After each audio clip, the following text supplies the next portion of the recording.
but all of you can call me Teacher May. And I am a teacher Bahasa Indonesia, grade 6 primary, and right now I will give you explanation about our material. And hari ini kita akan belajar, yang pertama itu adalah menyampaikan informasi dalam teks laporan, hasil pengamatan yang dibaca dan didengar. Jadi apa itu teks laporan hasil pengamatan? Nah, jadi teks laporan hasil pengamatan itu adalah tulisan yang dibuat berdasarkan hasil penelitian atau pengamatan secara langsung untuk menginformasikan kepada orang lain.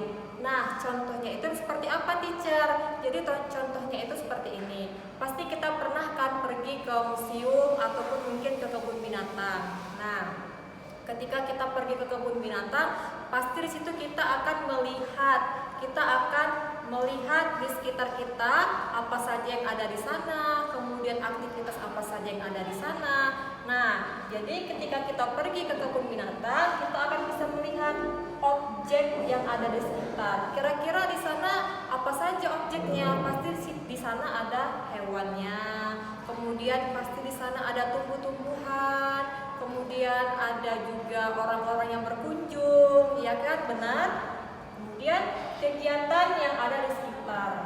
Nah, di sana pasti kegiatannya banyak sekali. Pasti ada yang melihat hewan tersebut, atau mungkin ada yang memberi makan, atau mungkin ada yang bermain. Nah, kemudian yang terakhir itu suasana yang ada di sekitar. Nah, bagaimana suasana di sana? Pasti kan kita bisa lihat, oh suasananya itu seperti ini loh teacher, mereka senang, mereka bahagia, atau mungkin ada yang lain. Nah, jadi itulah tadi contoh dari hasil pengamatan ketika kita pergi ke kebun binatang. Kemudian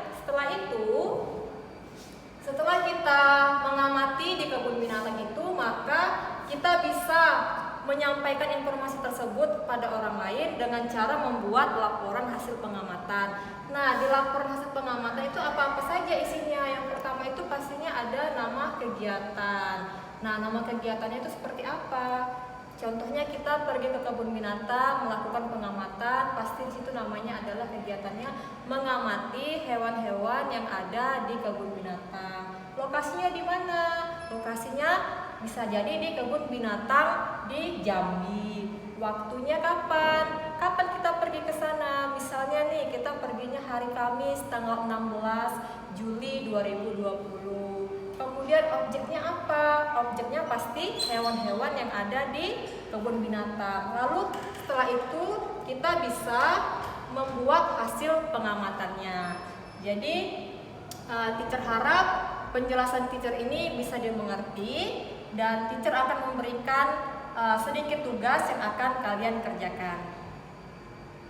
Jadi untuk tugasnya di sini ada teks laporan hasil pengamatan. Jadi tugas kalian adalah kalian harus membaca dulu laporan hasil pengamatan ini. Setelah teks tadi dibaca, maka tugas kalian adalah kalian harus menjawab pertanyaan di bawah ini, yang mana pertanyaannya ada 4. Kalian tulis di buku latihan kalian ya. Ya,